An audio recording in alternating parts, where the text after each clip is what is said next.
There are moments in life when everything you believed in, everything you built, everything you loved, comes crashing down in a single breath. For Sarah Mitchell, that moment didn't come with warning. It came with a text message. She was sitting in their kitchen, the one with the marble countertops Daniel had insisted on, the one that cost more than most people earned in a year. The morning sun poured through the windows, warm and golden, the kind of light that makes you believe the world is good. She was drinking coffee, scrolling through her phone, thinking about what to make for dinner. Thinking about the small, ordinary things that make up a marriage. And then she saw it. A message. From a number she didn't recognize. I thought you should know. Your husband has been sleeping with Lauren. I'm sorry. Attached was a photo. Daniel and Lauren. Her close friend. Her best friend. In an embrace that left no room for doubt. Sarah's hands trembled. The phone slipped from her fingers and clattered onto the counter. The coffee cup sat cold and forgotten. For a long moment, she couldn't breathe. Couldn't think. Couldn't do anything but stare at that image, burning itself into her memory like a brand. Lauren Blake. The woman who had been at their wedding. The woman who had held Sarah's hand when her mother died. The woman who laughed with her, cried with her, shared secrets with her. And Daniel. Her husband. The man who had promised to love her forever. When Daniel came home that evening, Sarah was waiting. She didn't yell. Didn't cry. She simply showed him the photo and asked, "Is this true?" He didn't deny it. He didn't apologize. Instead, he sighed, like she was a problem he was tired of dealing with. "Sarah," he said, his voice cold and distant, "this isn't working anymore. You're not enough. You never were." The words hit her like a physical blow. Not enough. As if she was a product that failed to meet expectations. As if years of love and support and sacrifice meant nothing. "I want a divorce," Daniel said. And just like that, he walked out of the room, leaving her standing there, shattered. The divorce was brutal. Daniel didn't just leave Sarah. He destroyed her. He had money, power, and connections. He had lawyers who could twist the truth into knots. And worst of all, he had a story that painted Sarah as the villain. He told everyone who would listen that Sarah was difficult, cold, unstable. He said she had pushed him away, refused to support his success, made his life miserable. He played the victim so well that people believed him. They believed that he was the one who had suffered. That he was the one escaping a toxic marriage. And Lauren? She stood by his side, playing the role of the supportive new girlfriend, the one who helped him through such a difficult time. Sarah tried to defend herself. She tried to tell the truth. But nobody wanted to hear it. Daniel's voice was louder, his platform bigger. He went on television, smiling and charming, talking about his business success, his new life, his happiness. And every time he did, Sarah's name was dragged through the mud. People whispered when she walked by. Old friends stopped calling. Invitations dried up. Even her own brother, Marcus, pulled away. "I can't get involved in this, Sarah," he said, his voice apologetic but firm. "Daniel's too powerful. I have my own career to think about." Sarah had never felt so alone. She lost the house, the one they had bought together, the one she had filled with memories and hope. She lost most of their savings in the settlement. Daniel's lawyers had made sure of that. She moved into a tiny apartment on the edge of the city, a place with thin walls and flickering lights, a place that felt like a tomb. At night, she would lie awake, staring at the ceiling, replaying every moment. Every smile Daniel had given her that was a lie. Every laugh Lauren had shared that was false. Every person who had turned their back on her when she needed them most. The world told her she was weak. Useless. Broken. And for a while, Sarah believed it. The lowest point came on a Tuesday evening, 3 months after the divorce was finalized. Sarah was sitting on the floor of her apartment, surrounded by bills she couldn't pay, rejection letters from jobs she'd applied to, a bottle of cheap wine she'd bought to numb the pain. The television was on, and there he was, Daniel Reed, being interviewed on a business news show, talking about his company's record profits, his vision for the future, his incredible journey. The host asked him, "You've been through some personal challenges recently. How did you overcome them?" Daniel smiled that perfect, practiced smile. "I realized I was holding on to things that were weighing me down," he said. "Sometimes you have to let go of what's not working to make room for what will. It's been the best decision I ever made." Sarah felt something break inside her. Not her heart, that had already been shattered. Something deeper. Something that had been holding her together. She turned off the television. She sat in the silence. And then, slowly, quietly, something else emerged. Anger. Not the hot, explosive kind. Not the kind that makes you scream or throw things or lash out. No, this was different. This was cold. Clear. Focused. She thought about Daniel's words. Let go of what's not working. He had let go of her. Discarded her like she was nothing. But Sarah realized something in that moment, something that would change everything. She was not nothing. She had been loyal. Supportive. Intelligent. She had a degree in business. She had skills. She had a mind that could solve problems, see patterns, make connections. Daniel had taken her confidence, her reputation, her money. But he hadn't taken her. And if he thought she was going to disappear quietly into the darkness, he was wrong. Sarah stood up. She walked to the mirror and looked at herself, really looked. Her eyes were red from crying, her face tired, her clothes worn. But beneath all that, she saw something that had been buried. Strength. He thinks I'm weak, she whispered to her reflection. Let him think that. Because Sarah Mitchell had just made a decision. She wasn't going to fight Daniel with anger or public accusations. She wasn't going to play his game by his rules. She was going to do something much, much smarter. She was going to rebuild herself. In silence. In secret. And when the time was right, when she was strong enough, she was going to take back everything he had stolen from her. Not with violence. Not with vengeance. With strategy. The next morning, Sarah woke up early. She made a list. Not a list of complaints or regrets, but a list of actions. First, she needed income. She started reaching out to small businesses, the kinds of places that couldn't afford big consulting firms but desperately needed help with their finances. She offered her services for modest fees, sometimes even for free at first, just to build a reputation. Second, she needed knowledge. She spent her evenings studying real estate, investment strategies, corporate law, market trends. She read everything she could get her hands on. Third, she needed patience. This wasn't going to happen overnight. She couldn't rush it. She had to be smarter than Daniel, more careful, more disciplined. Month by month, things began to change. The small businesses she helped started to succeed. Word spread quietly. More clients came. Sarah's income grew. She saved every penny, lived frugally, invested wisely. She attended industry events, not to socialize, but to learn. She listened. She observed. She began to understand how Daniel's company worked, who the investors were, what vulnerabilities existed. And most importantly, she stayed invisible. When people asked what she was doing, she smiled and said, just getting by. She let them believe she was still broken, still struggling. She let Daniel think he had won. Because while he was celebrating on television, Sarah was building an empire in the shadows. She didn't tell anyone her plan. Not her brother. Not her old friends. No one. This was hers alone. And with every passing day, every small victory, every dollar saved and invested, Sarah felt herself transforming. Not into someone new, but into who she had always been beneath the surface. Someone strong. Someone patient. Someone dangerous. 2 years passed. And Sarah Mitchell was ready. The fall had been devastating. The climb had been silent. But the reckoning? That was coming. And Daniel Reed had no idea what was waiting for him in the darkness he had created. 2 years is a long time to wait. 2 years is 730 days. 17,520 hours. Over 1,000,000 minutes. Sarah Mitchell counted every single one. But she didn't count them with bitterness or impatience. She counted them with purpose. Each day was a step. Each hour was progress. Each minute was another brick in the foundation of something Daniel Reed would never see coming.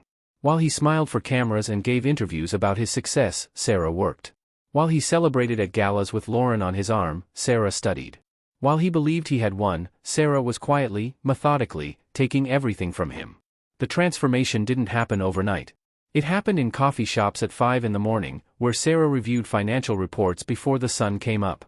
It happened in cramped offices of struggling businesses, where she fixed broken accounting systems and saved companies from bankruptcy. It happened in silent apartments late at night, where she analyzed market trends and investment opportunities while the rest of the city slept. Sarah had become a ghost. Not the broken, pitiful kind that haunts with sadness. No, she had become the kind of ghost that moves unseen, that builds power in shadows, that waits for the perfect moment to reveal itself. Her consulting work had grown beyond her wildest expectations. Small businesses became medium-sized companies. Those companies recommended her to others. Her reputation, her real reputation, not the one Daniel had destroyed, began to rebuild itself in circles he never noticed. To him and his world, she was still nobody. But in the world of entrepreneurs and small business owners, Sarah Mitchell was becoming a name people trusted. She saved her money religiously. Every dollar was accounted for, invested wisely. Real estate. Stocks. Bonds. She diversified, she calculated risks, she made smart moves. Her portfolio grew. Not quickly, but steadily. Quietly. And then, about 18 months after the divorce, Sarah made her first real move. She hired a lawyer. Not for revenge or drama, but for something much more elegant, legitimate business transactions.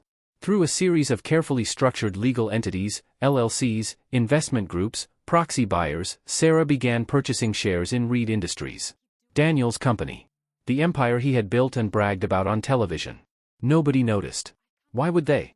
The transactions were small at first, spread across different buyers, different accounts. A few shares here, a few there. Nothing that would raise red flags. Nothing that would appear on Daniel's radar. But Sarah was patient. She had learned that waiting wasn't weakness, it was strategy. Month after month, she accumulated more shares. She bought from investors who were looking to cash out. She bought from employees who needed quick money. She bought from pension funds and institutional investors who didn't care who was buying as long as the price was right. And slowly, quietly, invisibly, Sarah Mitchell began to own Daniel Reed's company. By the time 2 years had passed, she owned 48%. Not a majority, but close. So close. She needed just a little more. Just a few more percentage points to have controlling interest. To have the power to do what needed to be done. And then, as if the universe itself was conspiring with her, the opportunity arrived. In an envelope. Hand-delivered to her apartment. An invitation. Sarah held the thick, cream-colored card in her hands, reading it twice to make sure she wasn't imagining things. You are cordially invited to the Reed Industries annual gala. A celebration of excellence, innovation, and success. At the bottom, in Daniel's own handwriting, was a personal note. Sarah, I think it's time we saw each other again. For old time's sake. I hope you can make it. D. Sarah's lawyer, Margaret Chen, had warned her this might happen. Men like Daniel Reed, Margaret had said, they can't resist twisting the knife one more time. He thinks you're still broken. He wants to see it with his own eyes. Sarah stared at the invitation for a long time. She knew exactly what this was. Daniel was inviting her to humiliate her. To parade her in front of his friends, his colleagues, his investors. To show everyone that he had moved on, that he was successful and powerful, while she was, what? A sad, forgotten ex-wife who couldn't let go? It was cruel. Calculated. Typical Daniel. But what Daniel didn't know, what he couldn't know, was that Sarah had been waiting for exactly this moment. She picked up her phone and called Margaret. I got the invitation, Sarah said. Are you going? Margaret asked, concern in her voice. Sarah smiled. It was the first real smile she'd had in 2 years. Oh yes, she said softly. I'm definitely going. Sarah, what are you planning? Justice, Sarah replied. I'm planning justice. The night of the gala, Sarah stood in front of her mirror, looking at herself with new eyes. Gone was the woman who had sat crying on her apartment floor. Gone was the woman who had believed she was worthless. In her place stood someone else entirely. Sarah wore a simple but elegant black dress. Nothing flashy, nothing desperate. Her hair was styled perfectly. Her makeup was subtle but striking. She looked successful. Confident. Dangerous. But the real power wasn't in how she looked. It was in what she knew. It was in the documents Margaret had prepared, sitting in a leather folder in Sarah's car. It was in the phone calls that had been made that morning, securing the final shares she needed. As of 3 p.m. that afternoon, Sarah Mitchell owned 51% of Reed Industries. She owned Daniel's company. And he had no idea. The gala was held at the Northbrook Hotel, one of the most luxurious venues in Chicago. Crystal chandeliers. Marble floors. A string quartet playing classical music. Everywhere Sarah looked, she saw wealth and power, men in expensive suits, women in designer gowns, everyone smiling and laughing and pretending their lives were perfect. Sarah walked in alone. No date. No entourage. Just herself. Heads turned. People whispered. She could feel their eyes on her, could hear the murmurs. Is that Sarah Mitchell? I thought she was. I don't know, gone. Why would Daniel invite her here? Sarah ignored them all. She held her head high and walked through the crowd like she owned the place. Because, technically, she did. She spotted Daniel across the room, standing near the stage with Lauren at his side. He looked exactly the same, handsome, confident, arrogant. Lauren was laughing at something he said, her hand possessively on his arm. When Daniel saw Sarah, his face lit up with a smile that didn't reach his eyes.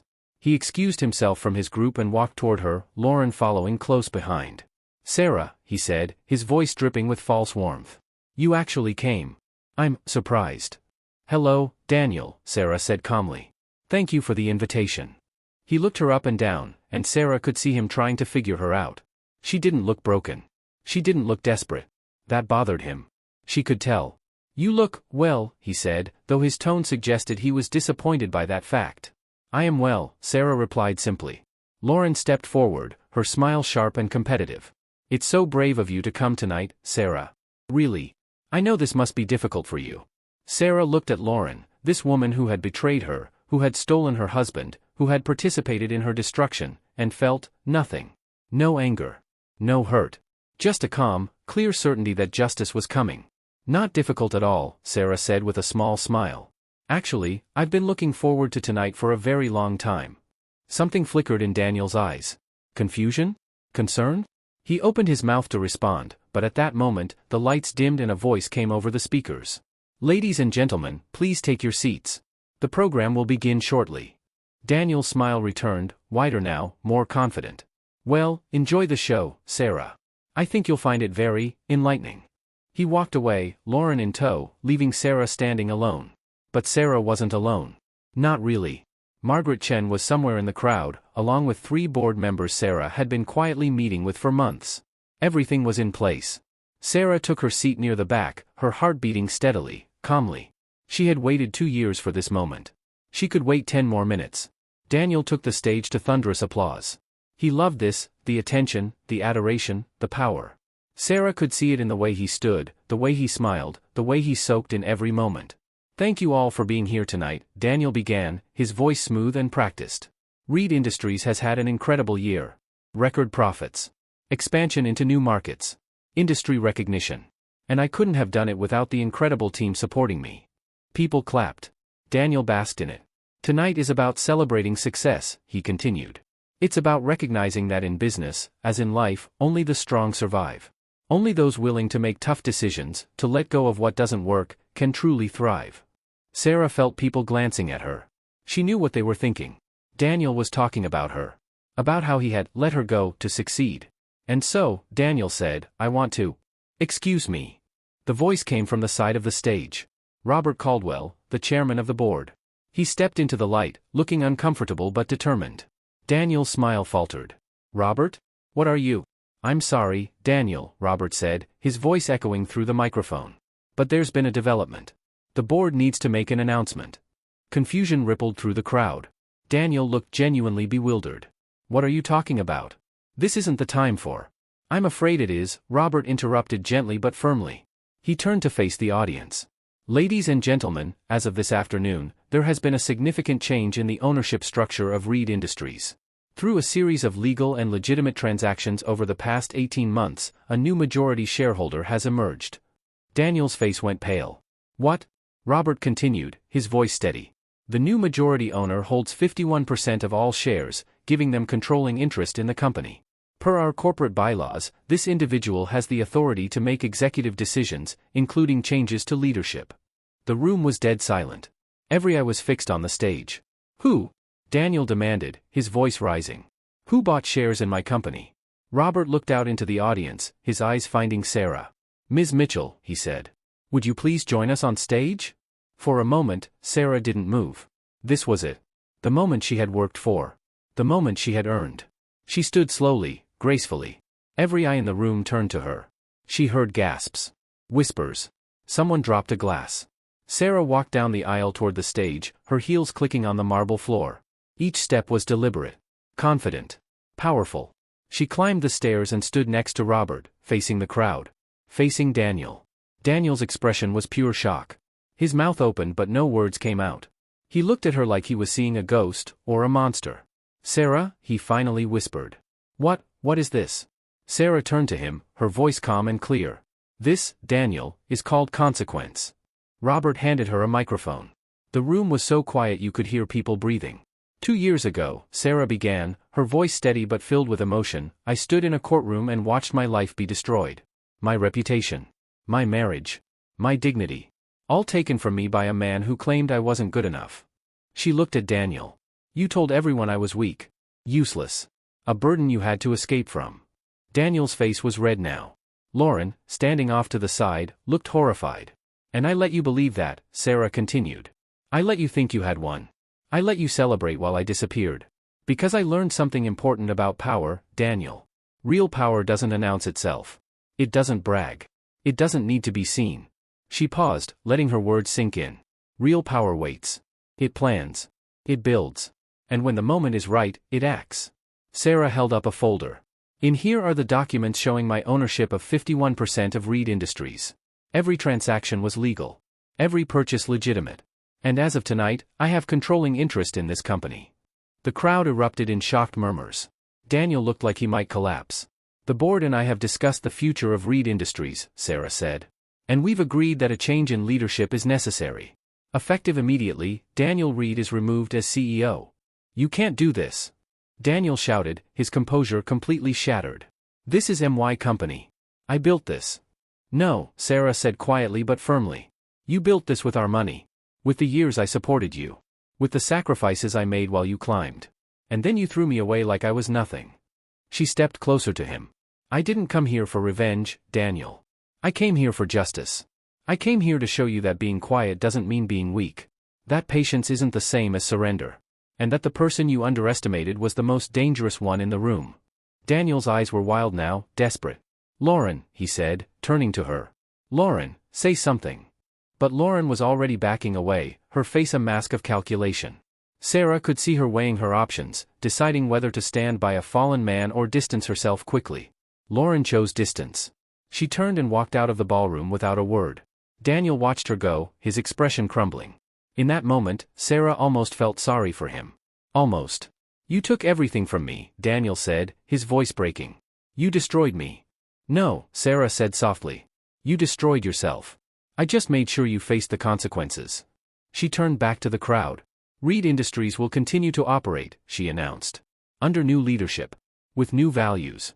Values that include integrity, respect, and the understanding that success isn't built by tearing others down. The room was still silent, but Sarah could feel something shifting. Respect. Recognition. Maybe even a little fear. She handed the microphone back to Robert and walked off the stage. Not to the exit, but to the center of the room, where she stood tall and proud. Daniel remained on stage, alone, stripped of everything he'd bragged about. His company. His pride. His future. Sarah didn't gloat. Didn't laugh. Didn't need to. She had already won. Later that night, Sarah stood outside the hotel, breathing in the cool Chicago air. The city lights stretched out before her, endless and beautiful. Her phone buzzed. A text from her brother Marcus. I just heard what happened. Sarah, I'm so sorry. For everything. You're incredible. I'm proud to be your brother. Sarah smiled. She would forgive Marcus, in time. But first, she had to forgive herself, for believing she was weak, for doubting her own strength, for letting anyone make her feel small. Margaret appeared beside her. How do you feel? Sarah thought about it. Free, she said finally.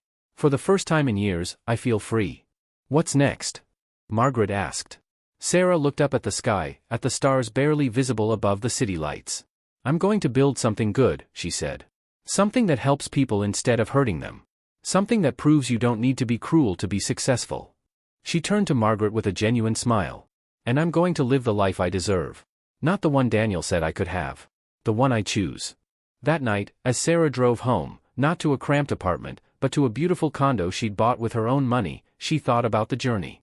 The fall. The climb. The reckoning. She thought about the woman she had been, sitting on that floor, broken and believing the lies. And she thought about the woman she had become, strong, patient, unstoppable. The world had tried to tell her she was nothing. And she had proven them all wrong. Not with anger. Not with bitterness. But with silence, strategy, and the quiet, devastating power of a woman who refused to stay down. Sarah Mitchell had risen.